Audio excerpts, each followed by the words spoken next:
raha toa ka 2703 dia lasa 803 ny litatry ny lasantsy.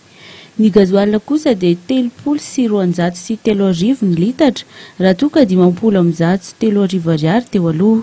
Izany hoe nahatratratra amin'ny 20 ny fiakarany. Fantatra kosa nefa fa ny solika fandrehatra dia mbola ny tanana ho 702 Izao fiovana vidin-tsolika izao dia tafiditra ao anatin'ny fiovanan-tsolika isaky ny voalohan'ny volana tahaka izao.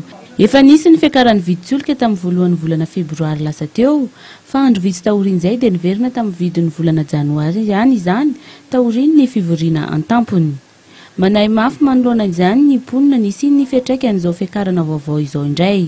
Ireo mpamily taksi dia isan'ireo menimena satria dia mahalany solika hatramin'ny 2 alina ariary isan'andro izy ireo. Miaina ny zava-misy no azo atao hoy izy ireo. Miakatra zany le lasantsy. Raha tsy mety midina le izy fa miakatra foana. Misy fiantraikan'le olona 20 000 mikorsona nefa lasantsy le litatra dia lasa tsisy koa. Miakatra mihitsy zao mikorsona amin'izao. Le polisy amin'ny fivodronana zany zao no tena problème mampolisy an'le lasantsy. Tsy tanetsony hoe inona ny atao amin'le izy. Amony hita fa miaina amin'iny. Misy fiantraikany amin'ny asanareo dia le izy ka. Frais ihany nefa io miakatra. Miakatra zany zao korsanareo. Korsa afaka hoe akatra dia firy fa ohatsy fandeha amin'ny foana ihany ny olona zavatra. Miaina mihitsy fa tsy afaka miaina inona.